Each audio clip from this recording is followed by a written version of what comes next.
Niining panahon nga ang putling ebanghelyo gihagis sa mga hiwi nga pagtulunan. Kinahanglan mo barug ang mga tinun-an ni Kristo sa pagpakigbisog sa paglaban sa pagtuo, nga magkausa ug alang sa tanang panahong gihatag sa Dios ngadto sa iyang katawan. Maoy hinungdan nga namugna kining tulumanon ang putling ebanghelyo. 30 minutos nga pagsabwag sa tinuod nga ebanghelyo. Kauban ni Pastor Jeremias Hangad, ang putling ebanghelyo. Tulumanon nga gihatod kaninyo sa Herald of Grace Radio Ministries Philippines. Ang putling ebanghelyo.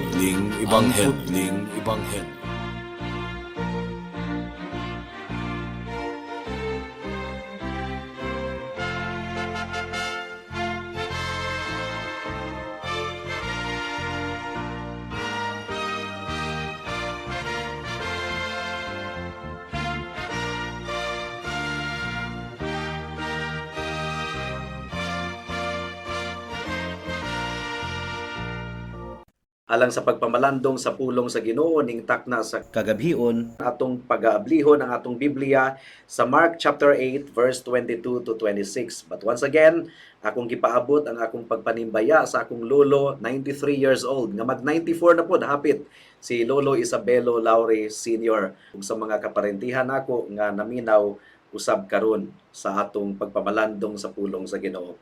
Mark chapter 8 verse 22 to 26. Ang giingon dinhi, pag-abot nila sa Betsaida, dihay usa ka buta nga gidala sa pipila ka tawo ngadto kang Hesus ug gihangyo nila si Hesus sa paghikap kaniya. Gigunita ni Hesus ang kamot sa buta ug gidala niya ngadto sa gawas sa balangay. Gituthuan ni Hesus ang mga mata sa tawo ug gihikap kini, unya gipangutana siya, "May nakita ka ba?" Mihangad ang tawo ug miingon, "Oo, nakakita ako og mga tawo apan mura silag mga kahoy nga naglakaw-lakaw." Unya gihikap ni Hesus pag-usab ang mga mata sa tawo. Niining higayuna mitutok ang tawo ug nahibalik ang iyang maayong pananaw. So dili din siya buta sa una, apan nabuta siya. Unya gipapauli siya ni Hesus ug gipahimangnuan nga dili una mobalik sa balangay. May the Lord bless the reading and meditation of His Gospel.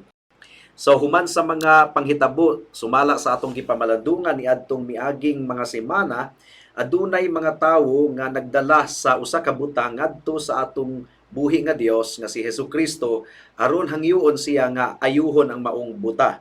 Ug nakita usab nato ang similarity sa pag-ayo sa Ginoo sa tawo nga bungol nga naka-record sa Mark chapter 6. Nakita nato nga gihikap sa Ginoo ang mata niini nga buta. Ug sama sa bungol ug ama nga giayo ni Jesus sa chapter 6, gidala usab ni Jesus kining tawhana sa awaaw nga lugar layo sa balangay.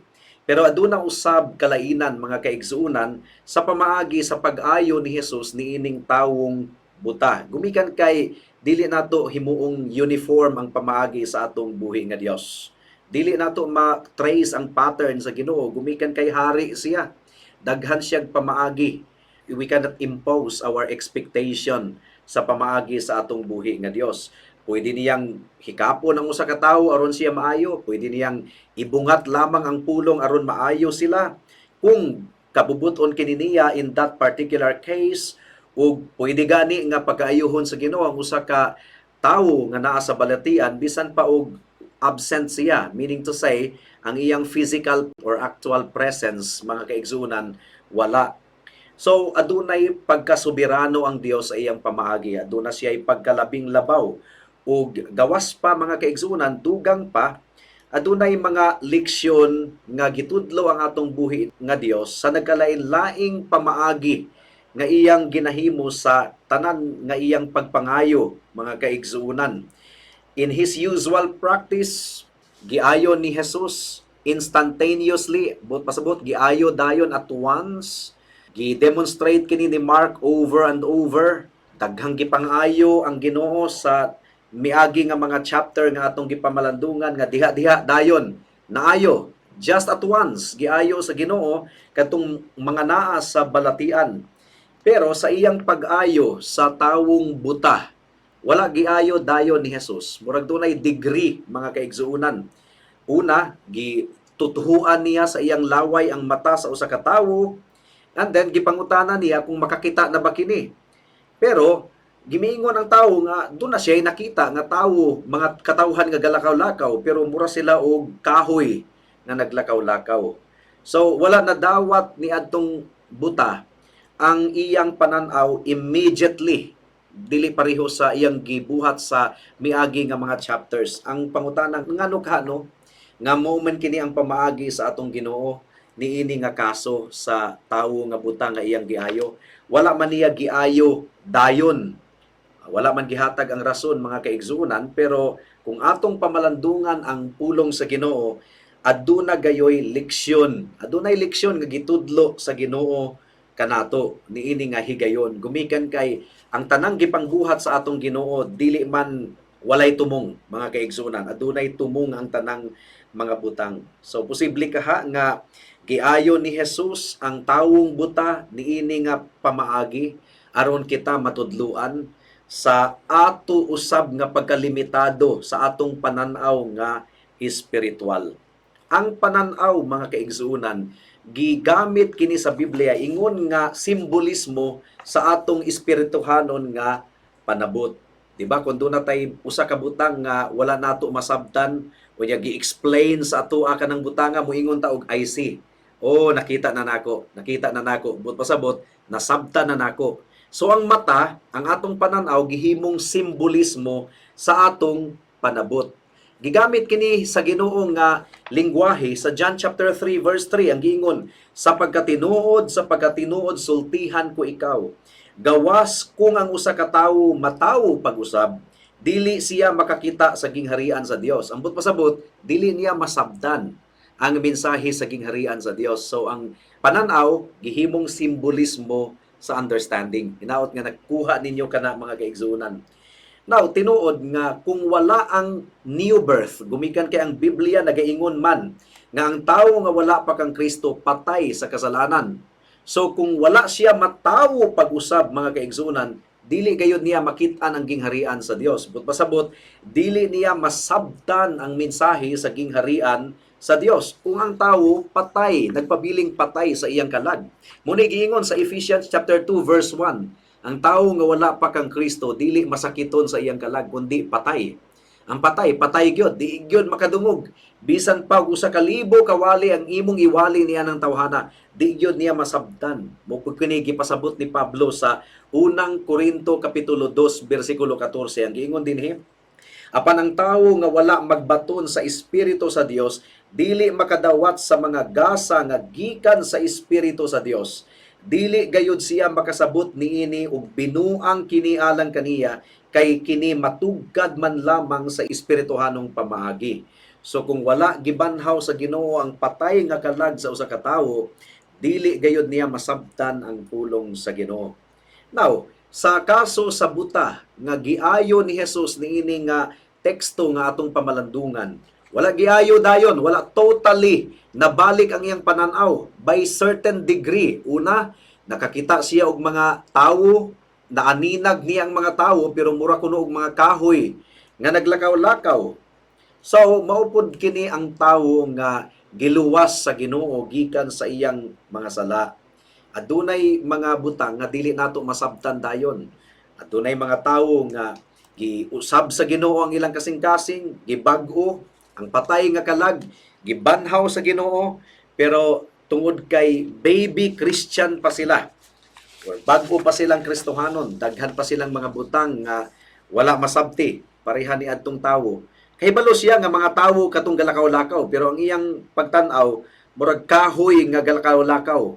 So na-restore ang iyang pananaw up to a certain degree, pero dili pa tibuok nga restoration sa iyang pananaw. Posible di ay nga usa ka tawo bago pang nahimong Kristohanon, bago pang nakabig sa atong buhi nga Dios, nasabtan niya ang mga basic nga mga doktrina sa Christianity, pero pag-abot sa mga laglom nga pagtulunan, laglom nga pagsabot sa pulong sa Ginoo, dili pa niya kini matugkad gumikan kay spiritually babe pa man siya or spiritual infant or bata pa kayo diha sa Ginoo. Mura pa ang iyang pagtan-aw sa mga espirituhanon nga butang, nasabtan niyang basics pero mura pa og mga kahoy nga galakaw-lakaw. Mo kini panig-ignan sa gibuhat ni Kristo ni adtong butang nga wala niya giayo dayon, wala na restore dayon ang pananaw kundi by degree mga kaigsuonan. Spiritual ignorance. So simbolo kadto sa spiritual ignorance ni adtong miaging semana, spiritual dullness. Pero karon spiritual ignorance. Again, bata pa nga Christian, tinuod nga Kristohanon, tinuod nga nakabig sa atong buhi nga Dios. Pero gumikan kay bata pa, daghan pang mga butang nga ignorante siya. Muna nga kinahanglan ang mga pastor nga magpasabot kaniya, magpalapad, mutabang aron siya mutubo sa iyang espirituhanon nga panabot.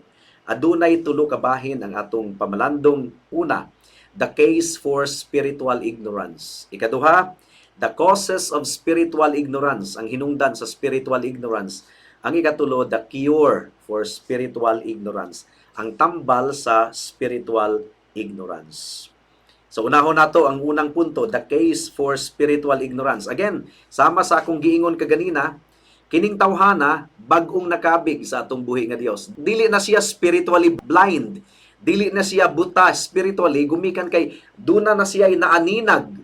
Pero wala pa niya kini masabti gayod. Sama ni atong tawhana. Dili na siya buta. Gumikan kay duna na siya nakita nga mga tawo, naaninag niya nga tawo kadto, pero ang iyang pananaw mura silang mga kahoy nga galakaw-lakaw. So nakuha po nato. Adunay mga tinuod nga Kristohanon nga nakasabot na sila sa basic doctrines of Christianity, apan gumikan kay immature Christian pa sila, daghan pa kayong mga butang nga ignorante sila. I'm not talking about the unbeliever. Gumikan kay ang unbeliever, spiritually dead gyud to. Buta gyud. Gidescribe kini sa Ephesians 4:18. Ug kansang kaisipan anaa sa kangitngit, nahimulag sila sa kinabuhi nga gihatag sa Dios, kay wala man sila mahibalo niini tungod kay wala man sila mamati. Now, unbeliever kini, patay spiritually. Pero ang focus nato sa atong pagpamalandong karon, tinuod nga Kristohanon pero immature. Ignorante pa sa daghang mga butang. Gisimbolismo ni adtong butang nga giayo ni Kristo. Naaninag niya, nakakita siya og figure sa tawo, nakasabot siya nga mga tawo to, pero ang iyang pananaw mura pa og mga kahoy sila nga galakaw-lakaw. So, keep in mind nga kung ang usa ka tawo makabig diha sa Ginoo, dili man siya automatic mahimong mature sa iyang pagsabot spiritually. Moagi pa gyud na siya og spiritual nga pagkabata, spiritual immaturity. Mao nga kinahanglan nga mutubo pa siya. Kinahanglan nga adunay mutabang kaniya sa pagpasabot sa mga laglom nga mga pagtulunan sa Biblia aron siya mutubo sa iyang pagsabot sa pulong sa Ginoo ug pag-apply niini sa iyang kinabuhi. So mo kadto ang unang punto, the case for spiritual ignorance. Ikaduhang punto, the causes of spiritual ignorance. Unsay hinungdan nga ang tawo nagpabiling ignorante spiritually? Well, ang unang hinungdan, nasulti na nato, immaturity. Bata pa. Ang bagong Kristohanon, spiritually babe pa kana. Spiritual baby. Dili pa na siya makatulon og mga karne nga pagtulunan, mga gahi nga pagtulunan. Gatas pa, spiritual milk pa ang iyang kayang imnon mga kaigsuonan. Pero dili pa niya kayo masabtan ang mga laglom nga doktrina. So, by degree ang atong pagtubo spiritually. Gipalamdag sa Ginoo ang atong kasing-kasing ug hunahuna by degree. Nagtuo ko nga ang tanang mga Kristohanon nagatubo gayod anam-anam mga kaigsuonan.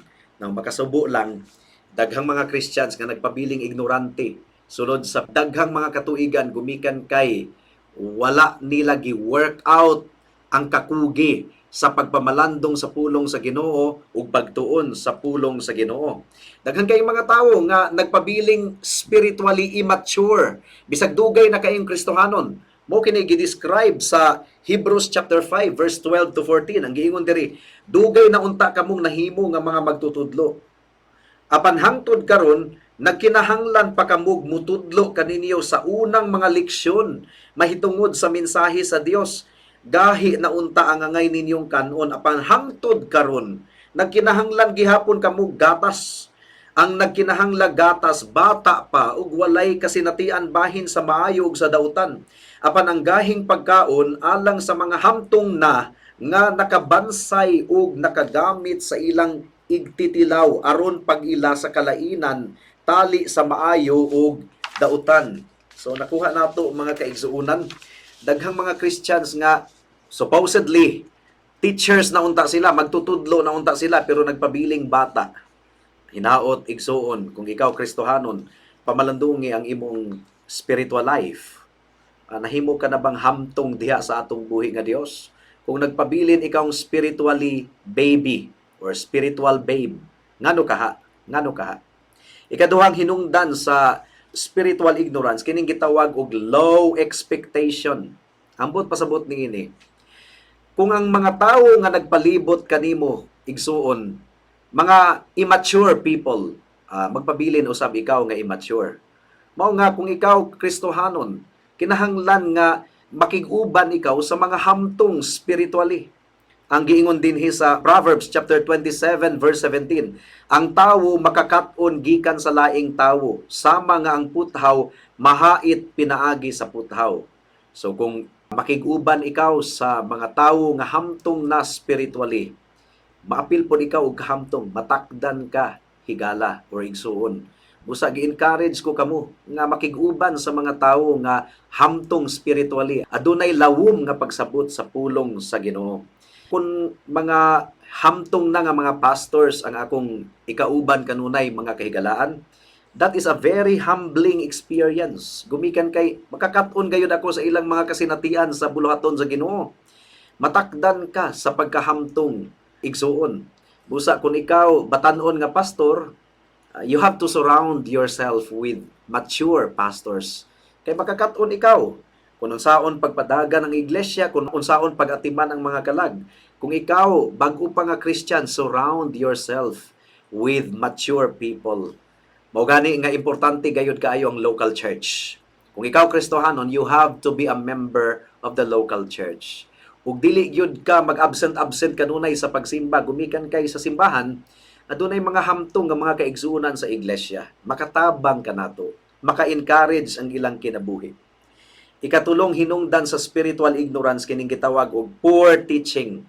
Amo kini hadlok kay daghan kaayong mga churches nga gipasagdahan ang doktrina, gipasagdahan ang solid preaching of the word of God. Daghan kay mga churches nga taas kaayo ang praise and worship. Hapit mag-usa ka oras unya ang pagtulunan sa pulong sa Ginoo, ang pagwali sa pulong sa Ginoo. Dali ra kaayo. Wala pay 30 minutos unya gikapoy na ang mga tawo. Daghang kanta, daghan kayog mga kalingawan sulod sa iglesia, pero ang pagtuon sa pulong sa Ginoo mabaw. Baliktaro nato kana higala. Mas daghan ang pagtuon sa pulong sa Ginoo, ato gayud nga atimanon og duro ang pagwali sa pulong sa Ginoo. Mugani nga gihatag ang mga pastors sa church. Mga pastors nga kugihan nga nagtudlo sa pulong sa Ginoo aron ang mga katawhan sa Dios motubo mga kaigsuonan. Ephesians chapter 4 verse 11 to 15. Ang mga gasa niya mao nga ang uban iyang gihimong mga apostoles, ang uban mga propeta, ang uban mga tigsangyaw sa maayong balita, ang uban mga pastor ug mga magtutudlo. Gihimo niya kini aron sa pag-andam sa tibuok katawhan sa Dios alang sa buluhaton sa Kristohanong pag-alagad, aron motubo ang lawas ni Kristo, hangtod magkahiusa kitang tanan diha sa pagtuo ug sa atong kahibalo mahitungod sa anak sa Dios. Unya mahingkod kita sama sa kahingkod ni Kristo. Dili na unya kita sama sa mga bata nga maanod-anod sa mga balod ug mapadpad ngadto nganhi sa nagbalibali nga hangin sa pagtulunan, sa malimbungong mga tawo nga magpasalaag sa uban pinaagi sa mga tanghaga nga ilang binuhat. Kinahanglan hinuong mutubo kita sa tanang paagi ngadto kang Kristo nga mao ang ulo pinaagi sa pagsulti sa kamatuoran uban ang gugma. So dili gayud kabubuton sa Ginoo mga kaigsuunan nga magpabilin kitang bata, spiritually immature. Dili kabubuton sa Ginoo nga magpabiling hanap ang atong pananaw. Dunay pananaw pero hanap. Sama ni atong buta ba? Nakita niya, naaninag niya nga dunay mga tawo pero hanap, mura kuno og mga kahoy nga galkalakaw. Gitabangan siya ni Kristo, gihikap og utro ang iyang mata ug siya nakakita og tataw. Nahimong klaro ang iyang pananaw. So, adunay mga Christians nga hanap ang pananaw spiritually kay bata pa, spiritually babe pa, mga kaigsuunan, pero dili kabubuton sa Ginoo nga magpabilin kita ni ana nga kahimtang. Kinahanglan gayud nga mutubo kita. Kinahanglan nga makig-uban kita sa mga hamtong nga mga katawhan aron kita makakaton. Ang ikaupat nga hinungdan sa spiritual immaturity kining gipasagdahan ang pagpamalandong sa pulong sa Ginoo, nagtinapulan, gipasagdahan ang mga means of grace. Gipasagdahan mga nabunsay ang ilang kinabuhi, wala gayud makatubo gumikan kay gipasagdahan nila ang ilang spiritual life, neglect. Hinaot nga pamalandungan nato kini mga kaigsuonan. Mura og subo kay pamalandungon nga dugay na kita sa pagtulunan, dugay na kita sa atong Ginoo, pero bata paghihapon kita hangtod karon, dali ra gihapon manluod. Unya kung pangutan-on kita mahitungod sa doctrine of Christianity, sa gospel, dili kita makapasabot kay murag kulang pa kaayo sa panabot. Unya dugay na kaayong Kristohanon ha. Dugay kayong Kristohanon. Unya ludanon gihapon kay sa tanan, dali ra manluod, dali ra masakitan. Ang pasensya wala pa gihapon motubo, ang kaaghop wala pa gihapon motubo. Mga kinahanglan gayud kitang motubo mga kaigsuunan spiritually. Modangat na kita sa ikatulong punto, ang tambal sa spiritual ignorance. Unsaon man nga matambalan ang spiritual ignorance? Well, una, kinahanglan nga mahisakop ikaw sa kining gitawag og community of faith. Mahisakop ikaw sa usa ka simbahan nga seryoso gayud kayo sa pagtuon sa pulong sa Ginoo. Ang tawo nga buta gidala nila kang Kristo. O ang tawo nga buta nga nakaaninag na sa iyang pananaw pero hanap pa gitabangan sa Ginoo aron makakita gyud siya og duro. Kinahanglan nga mahimo kitang kabahin sa usa ka iglesia nga seryoso gayud kayo sa Sunday school, seryoso sa Bible study, ug makatubag sa atong mga questions. Kinahanglan gayud kitang mangutana, kinahanglan gayud kitang uhaw ug gutom sa pulong sa Ginoo, mga kaigsuunan. Kinahanglan usab nga makugi kitang motulid sa atong mga kaigsuunan sa iglesia nga posible nga nagakupot og sipyat nga pagtulunan. We need to help each other grow. Mo kini nahitabo kang Apollos. Si Apollos gidescribe sa Bible nga mighty in the scriptures. Mighty in the scriptures, daghan kayo panabot sa scriptures. Pero dunay elemento sa ebanghelyo nga kulang. Gitabangan si Apollos ni Priscilla ug ni Aquila aron masabtan sa kinatibukan ang mensahe sa Ginoo. Mo kanay buhaton nato sa mga immature pa sa church. Bulid kita og Bible study, mutabang kita og pasabot. Tabangan nato atong mga kaigsuonan. Acts chapter 18 verse 24 to 26 ang giingon dinhi, may usa ka Hudiyo nga ginganlag Apolos nga taga Alejandria nga miadto sa Efeso. Maayo siyang musulti og batid sa kasulatan. Na matuto siya sa pagtulunan sa Ginoo ug sa dakong kadasig nagsulti siya ug nagtudlo sa husto mahitungod kang Hesus. Hinuon ang bunyag lamang ni Juan ang iyang nahibaw-an. Maisugon siya nga misulti didto sa sinagoga. Sa pagkadungog ni Priscilla ug ni Aquila kang Apolos, gidala nila siya sa ilang balay ug gisaysayan sa hustong kahulugan sa pagtulunan sa Dios.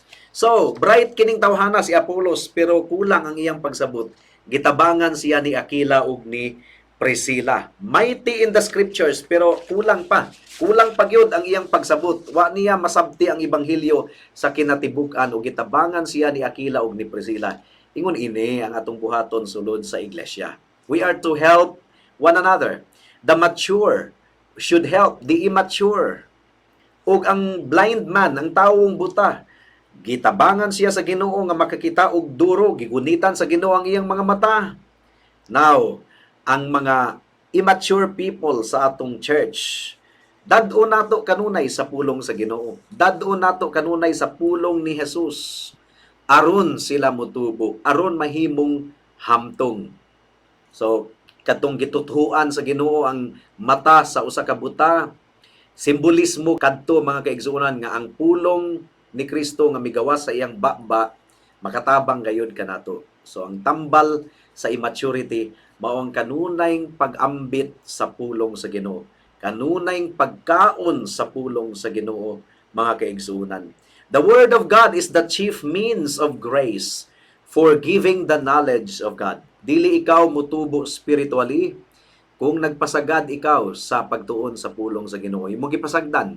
2 Timothy 3:16 to 17 ang tibuok kasulatan gisulat uban sa lamdag gikan sa Dios ug mapuslanon alang sa pagtudlo sa kamatuoran, sa pagbadlong, sa pagsaway ug sa pagtudlo unsaon pagkinabuhi nga matarong. Sa ingon ang nag-alagad sa Dios masangka pag-ayo ug maandam sa tanang maayong buhat. So, gidawat ni adtong buta nga tawo ang atong buhi nga Dios. Gigunita ni Jesus ang kamot sa buta. Jesus touched him. Jesus led him. And we need to be led by Jesus. We need to be led by the word of Christ. Kinahanglan nga mudot-dot kita kanunay, muyangu-ngu kita kanunay sa pulong sa Ginoo. So, dili kita makalaom nga mutubo kita spiritually apart from diligence. Gawas kon magkugi kita, kinahanglan gayod nga magmakugihon kita sa atong pagduol sa atong Ginoo. This demands diligent study. Mugani nga dinhi sa kahanginan. Gagasto kita, bayad sa istasyonan, sa radyo. Gagasto kita, mga kaigsunan, aron lamang matabangan ang mga katawhan. Ug ang buhaton sa mga katawhan, maminaw og duro. Dili ingon og taphaw nga pagpaminaw. Adunay kakugi nga gikinahanglan aron motubo spiritually. It demands the touch of Christ. So, samtang nagawali kita dinhi sa kahanginan, nagasalig lamang kita sa gahom sa atong Ginoo ug sa balaang Espiritu sa paghikap sa kasing-kasing buhuna-huna sa mga tawo aron masabtan nila ang pulong sa Ginoo. To know Christ is to experience Him.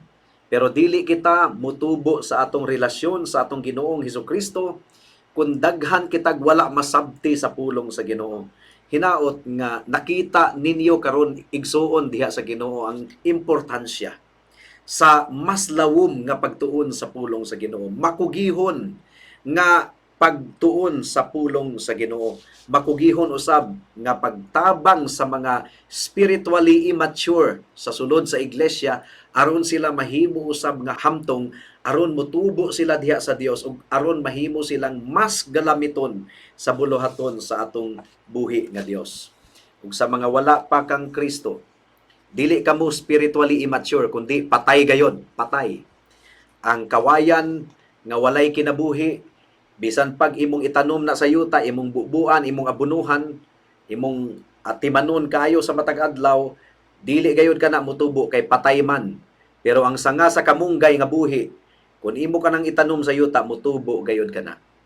Ang mga wala pa sa Ginoo, wala nang inahanglan og pagtubo, kundi nanginahanglan og kinabuhi, nanginahanglan og spiritual life.